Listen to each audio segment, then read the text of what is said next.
in ay ka baxaan ciidamada Soomaaliland ee aan u dhalan deegaanka dhulbahante iyo fiqshini maadaama aysan ku imanin rabitaanka shacabka si loo helo nabadgelyo daris wanaag iyo wada noolaansho warkii waa la shirka waa la furay gudoomiyaha inoo furay kelmadii wacdiga ahaydna waa qaadanay marka insha Allah waxaan inoo akhriyayaa warmurtiyeedkii gudiga ay ka tashiga dhulbahante iyo fiqshini ee gobolka Sool ujeedada warmurtiyeed waxa shir iskugu yimid qaybo ka mid ah simada uqaasha culimada diinka aqoonyahanka dhalinyarada iyo dhamaan qaybaha bulshada ee dhulbahante iyo reer fiqshini taariikhdu markay 6 bisha ilaa 8 bisha shirkaas oo laga tashanayay aayaha xasiloonida badqabka iyo jiritaanka ummadda SSC gudigu markii yeelatay kulamadoodii ugu horeeyay qiimaysan xaaladda wadanka ayna aragtay kacdoonka shacabka dal iyo dibadba markay aragtay fashilka amniga gobolka ee ka yimid muddadii Soomaaliland gacanta ku haysay maamulka gobolka markay aragtay dilalka joogtada ah ee xal aan loo haynin markay aragtay tacaadiyada iyo xoogga dheeraadka ah ee istabajooga loo adeegsaday dadka shacabka ah markay aragtay go'doominta iyo ihsaarka ay sameeyeen ciidamada Soomaaliland ee ku hareeraysan magaalada Laascaanood markay aragtay diidmada shacabka ee maamulka Soomaaliland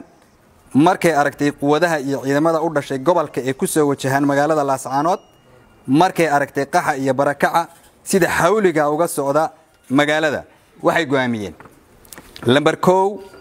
gudigu waxay u tacsiyeynayaan dadkii ku dhintay tacaadiyadii ka dhacay magaalada kuwii ku dhaawacmay Ilaahay waxay uga baryayaan caafimaad iyo badqab lambar 2 waxay gudigu cadeynaysaa in wixii khasaare ka dhacay magaalada naf iyo maalba uu mas'uul ka yahay maamulka Soomaaliland lambar 3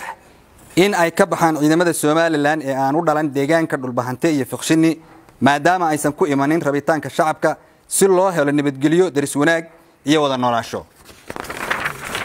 Allahu Akbar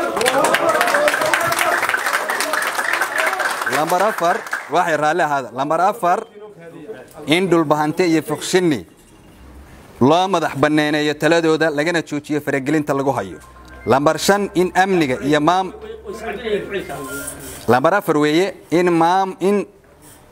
dhulbahante iyo fiqshini loo madax banaaneeyo taladooda lagana joojiyo faragelinta lagu hayo lambar 5 in amniga iyo maamulka gobolka lagu wareejiyo ciidamada iyo mas'uuliyiinta dhulbahante iyo reer fiqshini si ku meel gaara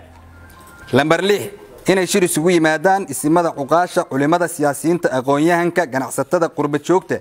iyo qaybaha bulshada ee dhulbahante iyo fiqshini si looga tashado masiirka iyo aayaka tashiga iyo mustaqbalka ummadan lambar 7 inay ciidamada banaanka jooga ee dhulbahante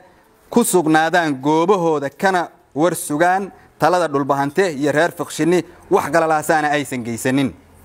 lambar 8 in magaalada laga ilaaliyo dagaal ka dhaca loona turo dadka shacabka iyo bulshada ku nool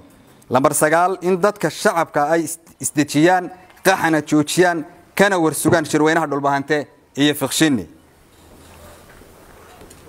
lambar 10 in shacabku ilaaliyaan hantida ummadda mid guud iyo mid gaarba dhamaanteed lambar 11 gudigu waxay ka digayaan cid kasta oo faragelin iyo xagal daacin ku haysa talada dhulbahante iyo fiqshini lambar 12 gudigu waxay u mahad celinayaan Garaad Garaad Ismaaciil oo qaban qaabiyay shirkan qayb lixaadna ka qaatay xaaladda gobolka dhamaad waana mahadsantahay billahi tawfiiq 12 ka qodobay